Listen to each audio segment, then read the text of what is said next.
E eu queria ler com vocês, nessa noite, 2 versículos em Atos, capítulo 21. Nós vamos ler os versículos 8 e 9, apenas a NVI, não sei se o pessoal vai projetar lá atrás. Atos 21, 8 e 9. Enquanto você abre, na verdade, é bem rapidinho, né? Atos 21, 8 e 9. Diz assim a palavra do Senhor. Partindo no dia seguinte, chegamos a Cesareia, ficamos na casa de Filipe, o evangelista, um dos 7, e ele tinha 4 filhas virgens que profetizavam. E a princípio é esse texto que eu vou ler. O cenário aqui é o seguinte: eu leio 2 versículos, engano vocês, porque eu vou pregar a respeito de Atos, do capítulo 1 até o versículo 21. Então eu leio só 2 versículos, engano vocês, pensando que é uma introdução pequena, mas é uma mensagem muito grande. Brincadeira. Mas o cenário é esse que eu vou contar. Jesus desenvolve seu ministério durante 3 anos aproximadamente, morre, ressuscita, aparece entre seus discípulos durante 40 dias. Nesse período, faz 2 recomendações muito importantes. Uma delas é a seguinte: ficai aqui em Jerusalém até que venha sobre vocês poder dos altos céus, o Espírito Santo, para que vocês tenham poder para anunciar o evangelho até os confins da terra. Eu sou missionário. Então a gente está falando sobre uma obra do Senhor, uma obra que o Senhor tem para fazer, que é levar o evangelho a todos os lugares da terra. Ficar aqui em Jerusalém, até que venha esse poder. E então Jesus pede para eles ficarem. Essa é a primeira recomendação, para que recebam poder. E a segunda recomendação é que depois que receberem esse poder, saiam, vão cumprir a sua missão, seu propósito. E aí Jesus vai aos céus, e os discípulos ficam em Jerusalém, aguardando. Vem o Espírito Santo, confere poder e autoridade à igreja. O Espírito Santo ajuda as pessoas a pregar o evangelho. Ele produz um movimento que as pessoas não entendem muito bem e, de repente, acusam as pessoas de estarem bêbadas. E então Pedro responde a isso, fazendo uma grande exposição de quem é Jesus. As pessoas aceitam Jesus, milhares de pessoas aceitam Jesus em Jerusalém. E aqui uma primeira questão muito importante: eu estou vendo a igreja hoje cheia, lotada, e as pessoas comportadas em tempos de pandemia. Mas a igreja está cheia. Só que não é difícil, e aí é um ponto de reflexão para a gente começar a nossa conversa, o nosso diálogo. Não é difícil fazermos alguma coisa para termos uma multidão. Eu vinha para cá agora e no caminho, vindo de Santa Cruz para cá, passei por essa estrada ali atrás que vai sair no Habib's. Eu esqueço sempre os nomes das estradas. E eu vinha comentando com a Vivien uma casazinha, né, de show pequenininha, ao lado da outra, ao lado da outra, ao lado da outra. E eu falei: Vivien, olha o que está acontecendo, tudo cheia, cercas e as pessoas ali. E eu falei: um tempo atrás, em Campo Grande, você tinha grandes casas de show, Big Field, West Show e por aí vai. E agora há um fenômeno de pulverização, são pequenos ajuntamentos, mas muita gente em todos esses lugares. Não é difícil juntar um monte de gente em um lugar. Os apóstolos pregaram ali, Pedro pregou, e um monte de gente afluiu para aquele lugar, e eles estavam ali atendendo aquela oração, ouvindo o que eles estavam falando, muitas pessoas ouvindo o que eles estavam falando. Isso não é tão difícil. Mas o grande fenômeno aqui é que aquelas pessoas não só afluíram para aquele lugar para ouvir o que aqueles homens tinham a dizer, porque muitas pessoas essa noite estão em outros lugares, nas casas de show, ouvindo pagode, ouvindo todo tipo de música. Não é difícil juntar tanta gente. O difícil é que essas pessoas que afluem para esse lugar, que vêm para esse lugar, que se concentram em um lugar, que dão ouvidos a uma mensagem, sejam transformados à imagem e à semelhança do nosso Senhor Jesus Cristo. E esse é o objetivo dele em todo o tempo. Não é só que as pessoas venham, mas que sejam transformadas, segundo o caráter de Jesus. E lá no texto de Atos, aquelas pessoas que dão atenção ao que Pedro fala, a princípio para acusar, mas depois elas são impactadas com aquela resposta, elas começam a ter um comportamento muito interessante. E elas começam, então, a se reunir, e eles vinham e traziam, todos eles traziam recursos, aquilo que eles podiam trazer, eles traziam aos pés dos apóstolos, para que os apóstolos distribuíssem de acordo com a necessidade daquelas pessoas. E essa, então, é uma das expressões do caráter de Deus na vida de um homem. Quando você vê alguém fazendo alguma coisa boa para outra pessoa, isso é uma espécie de expressão do caráter de Deus na vida dela. Algumas pessoas nem têm Jesus, mas fazem isso, e é o caráter de Deus se manifestando na vida dela. Mas é importante, é preponderante, é inegociável que as pessoas tenham Jesus no seu coração. Porque não basta fazer aquilo que Deus faria, ter o caráter de Deus, fazer o que Deus deseja que um ser humano, sua imagem e semelhança, faça, mas é preciso ter um relacionamento com Ele. Porque é possível que eu faça tudo o que meu pai quer, mas não tenha um relacionamento com meu pai, tenha relacionamento rompido. Faça tudo o que Ele me ensinou, mas não tenha um relacionamento com Ele. Isso é indesejável. Então, eles estão ali com aquele caráter de Cristo, vivendo aquela experiência. E aí, o próximo passo, eu li uma história lá do final, em que Paulo está indo para Jerusalém, e ele chega, e como a gente diz lá no Acre, ele vem naquela viagem de cidade em cidade, e ele vai até Cesareia para posar na casa de Filipe. Lá no Acre a gente fala posar, né? Né, Jazia? A gente vai posar aqui, dormir. E aí, Filipe recebe Paulo, eu já pulei lá para o final da história, depois a gente volta novamente, recebe Paulo e Paulo fala, olha, nós ficamos, né, o autor de Lucas, ator de Atos é Lucas, e Lucas relata que Paulo dorme na casa de Filipe, o evangelista, um dos 7. E aí, então, quem é Filipe? Filipe é uma dessas pessoas que está no meio dessa multidão em Jerusalém, que ouviu a resposta de Pedro, que estava trazendo para os pés dos apóstolos os recursos para que fosse distribuído. E, de repente, em um momento da história, em Atos 6, algumas mulheres gregas estavam ali e sem recursos financeiros. Sem um marido que era o provedor. E elas estavam padecendo de muitas necessidades. E, de repente, chegam para os apóstolos e dizem, vocês estão esquecendo dessas mulheres. Os apóstolos dizem, a gente não tem como dar conta de tanto trabalho, vamos escolher entre vocês 7 homens cheios do Espírito Santo, de sabedoria, de fé. Então, no meio da multidão de pessoas que espremia, que espelhava o caráter de Cristo, eles escolhem 7 homens, e dentre esses homens está Filipe, esse que a gente viu lá no final da história. Filipe, até então, era um anônimo que servia a Deus. E agora ele é alguém que passa a ter reconhecimento da comunidade de fé. Na noite de hoje eu estou falando sobre como missionário.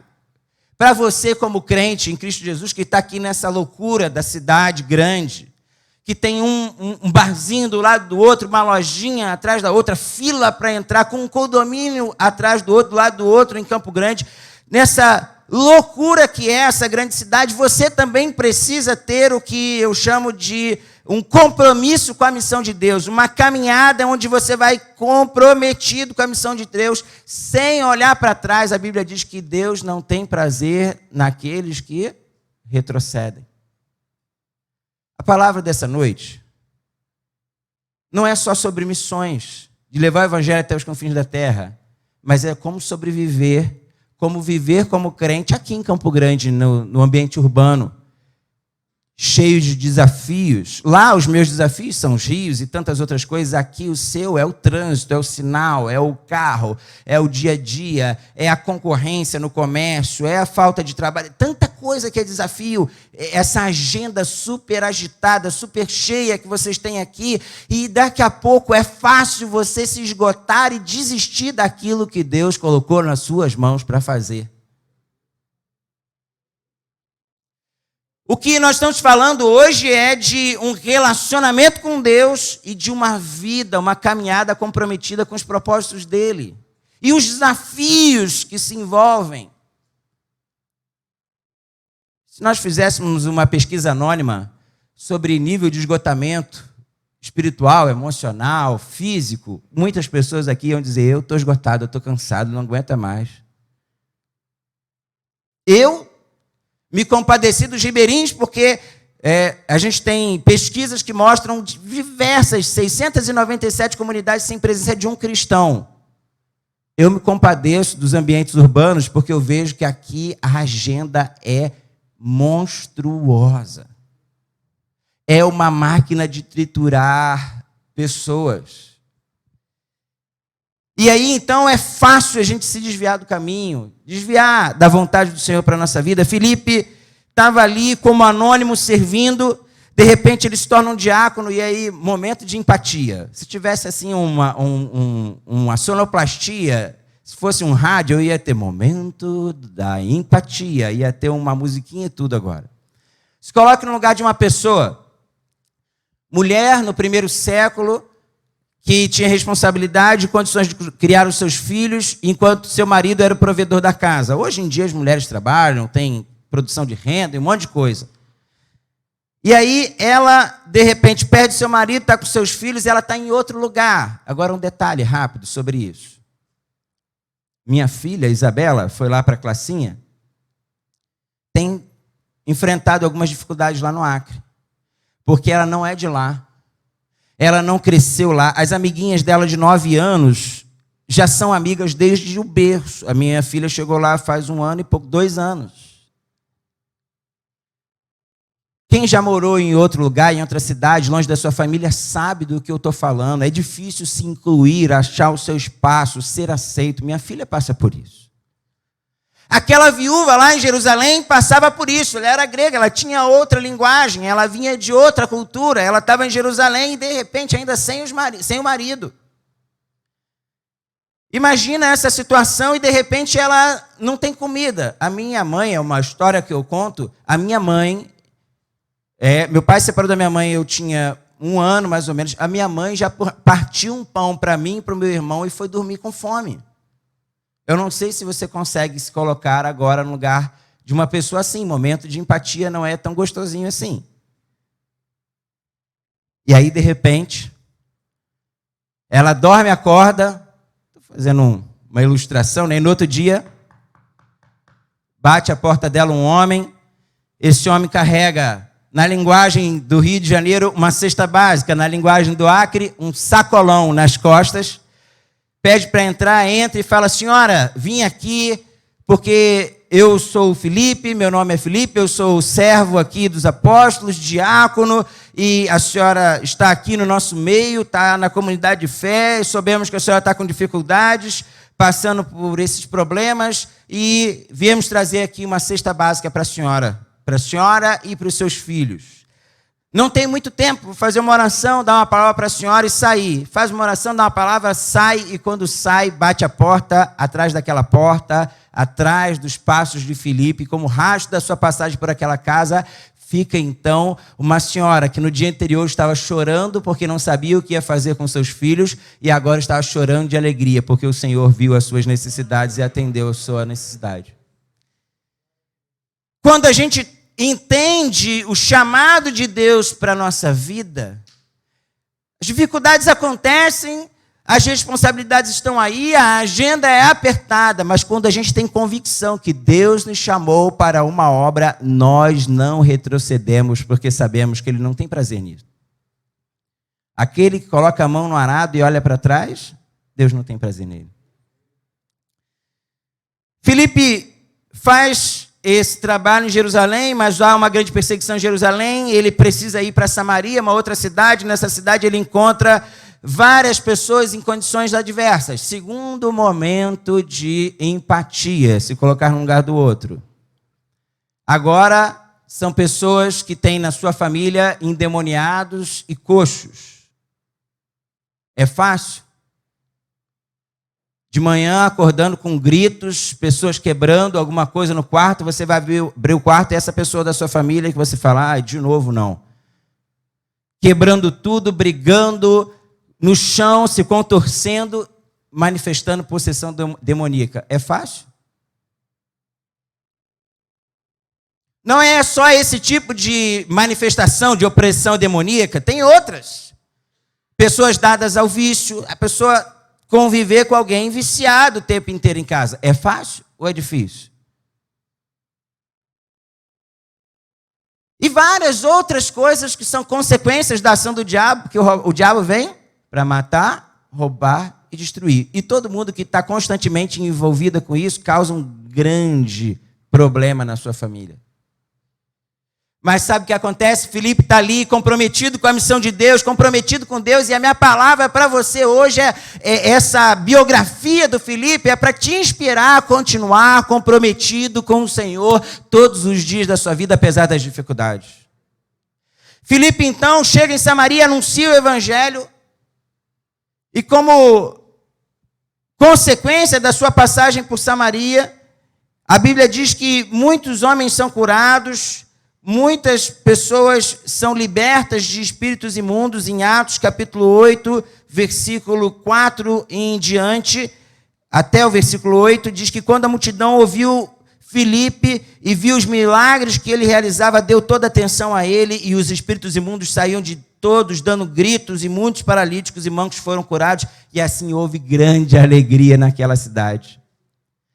Houve alegria na casa daquela viúva e agora há alegria na cidade inteira de Samaria, porque um homem comprometido com a missão de Deus estava ali, fazendo aquilo que Deus havia mandado e estava transformando a vida das pessoas.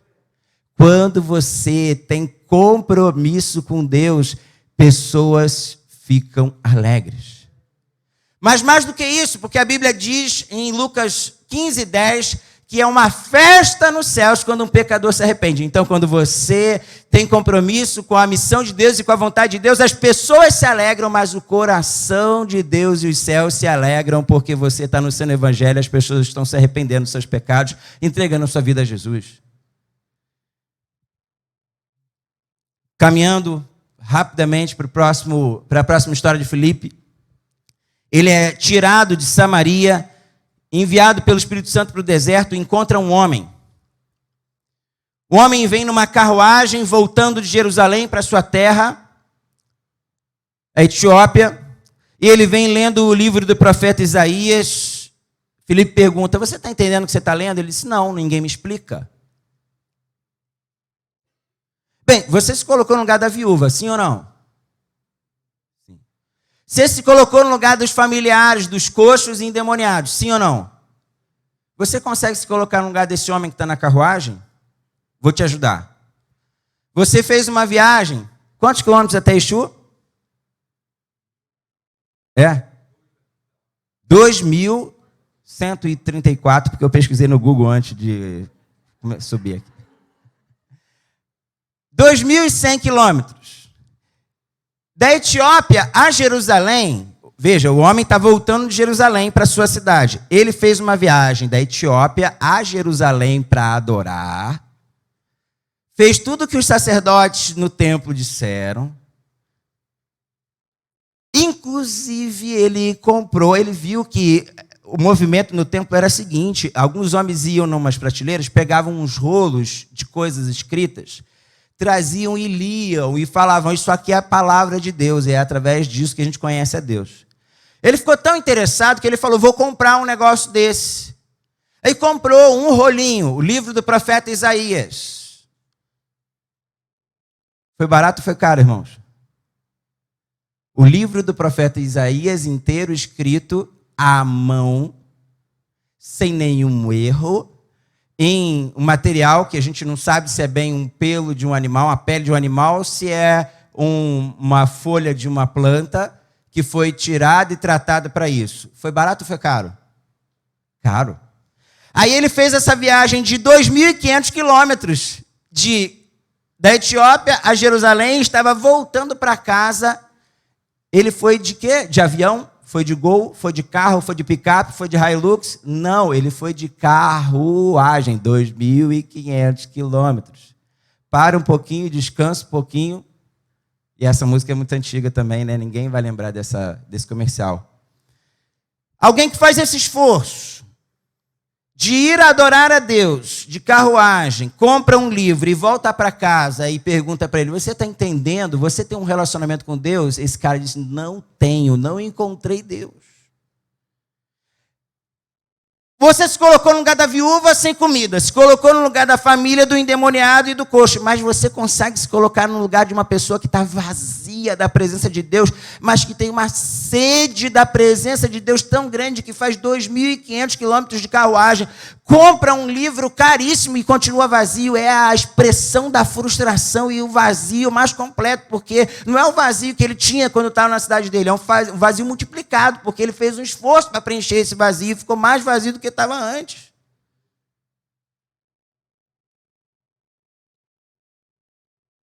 Muito provavelmente fez isso porque acreditava que podia encontrar a Deus. Muito provavelmente ele ouviu as histórias de uma rainha da sua região que anos antes, centenas de anos antes, séculos antes, havia ido a Jerusalém encontrar esse Deus e havia ouvido falar de um Deus que tinha toda a sabedoria, todo o conhecimento, um rei que tinha o conhecimento de Deus. Ela foi, fez uma viagem, levou ouro, prata, muitos recursos, e chegou lá, levou uma listinha de perguntas, perguntou para o rei, olha, ouvi falar que o senhor tem muito conhecimento da parte de Deus, o senhor conhece Deus de verdade, e eu vou fazer um monte de pergunta para ver se o senhor me responde. Perguntou, acabou as perguntas, o rei começou a continuar a responder, e ela ficou impressionada, falou, realmente, o que me disseram não é nem a metade, o senhor tem o conhecimento verdadeiro de Deus, vou voltar para minha casa, mas toma aqui ouro, prata, presente, e voltou para casa, e ela deve ter contado lá na casa dela, lá no reino dela, tudo o que aconteceu, essa história deve ter se espalhado, deve ter passado de geração em geração, depois de tantos anos, chegou a esse homem eunuco. E essa mulher lá está em 1 Reis, capítulo 10, primeiro livro de Reis, capítulo 10, a rainha que foi procurar Salomão. A história de Deus na vida daquele homem começara séculos antes para alcançar o coração daquele homem. O desejo foi crescendo, e ele fez aquela viagem, voltou vazio. Ao seu redor, na sua família, na sua escola, no seu trabalho, existem muitas pessoas vazias da presença de Deus, e Deus tem escrito histórias e cercado essa pessoa de várias oportunidades, mas talvez hoje o excesso de placas, oportunidades, eventos e coisas similares tenham roubado a oportunidade, o entendimento dela. São muitas oportunidades que ela tem. São muitos caminhos para Deus e para a felicidade. Em nenhum deles ela tenta e não alcança. E só Deus pode preencher esse vazio. Eu me lembro quando eu entreguei minha vida para Jesus aos 17 anos, era numa escola que eu estudava, que me influenciou muito para isso. Eu aceitei Jesus numa igreja lá no Jardim Maravilha, num culto de domingo à noite, do mês de junho de 2000, Salomão. E no dia seguinte eu fui para a escola e os meus amigos pularam em cima de mim quando eu falei que eu havia entregue a minha vida para Jesus. Adolescente, aquela coisa festiva, o pátio da escola, tinha um gramado, me jogaram no chão, fizeram montinho, sabe, montinho? Tipo quando o jogador faz gol no futebol, e depois me levantaram e quiseram me jogar para o alto, e um amigo me abraçou e disse, você tomou a melhor decisão da sua vida, e foi.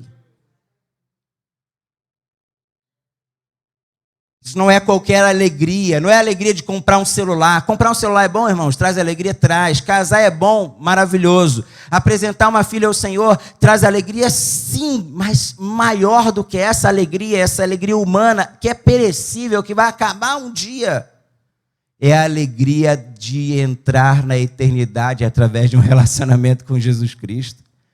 É a alegria de Gálatas 5, que é fruto do Espírito.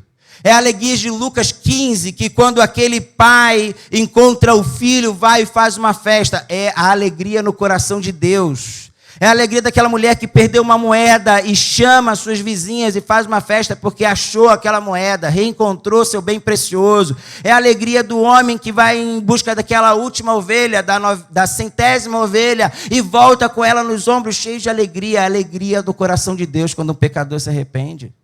Porque você tem um compromisso com a missão de Deus. Aquele homem entende o que Filipe sobe na carruagem, explica sobre Jesus. Aquele homem entende, diz: tem aqui água, o que impede de ser batizado?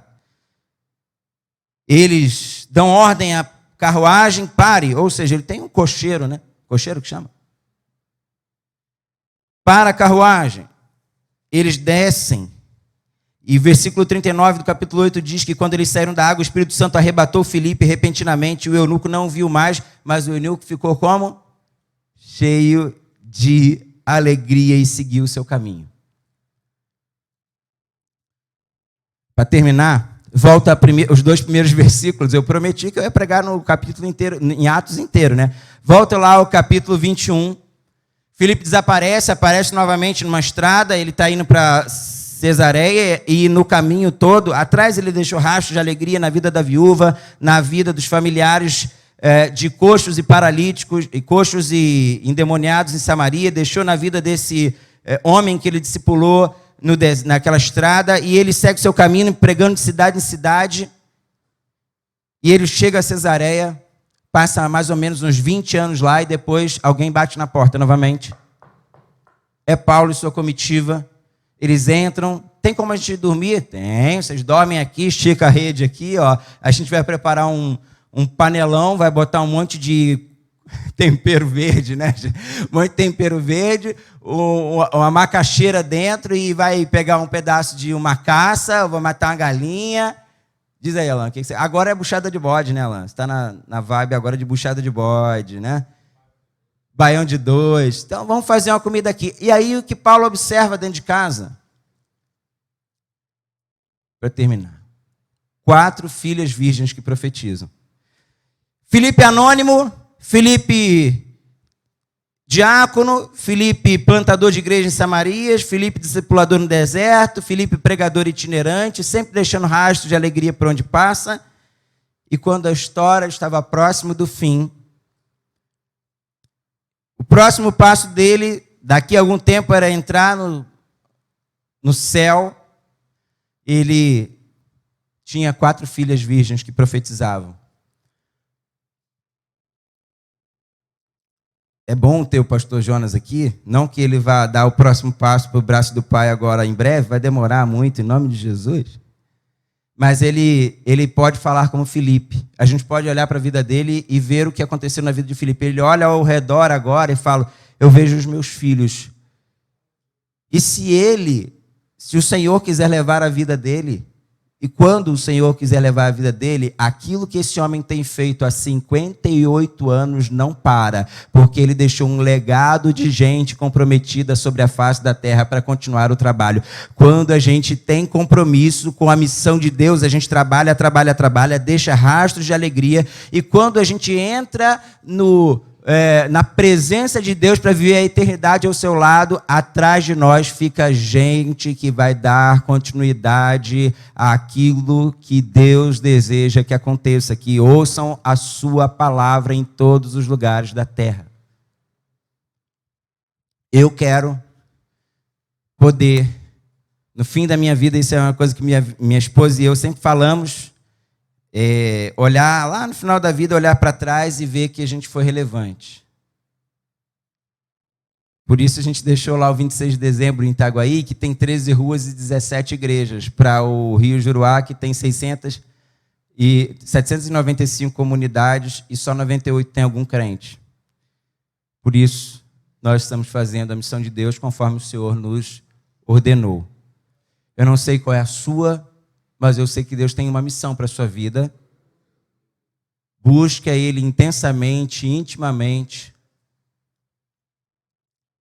E consagre sua vida a Ele. Vale a pena. No final da sua vida você vai poder olhar para trás e ver rastros de alegria e legado de gente continuando a obra do Senhor. Amém?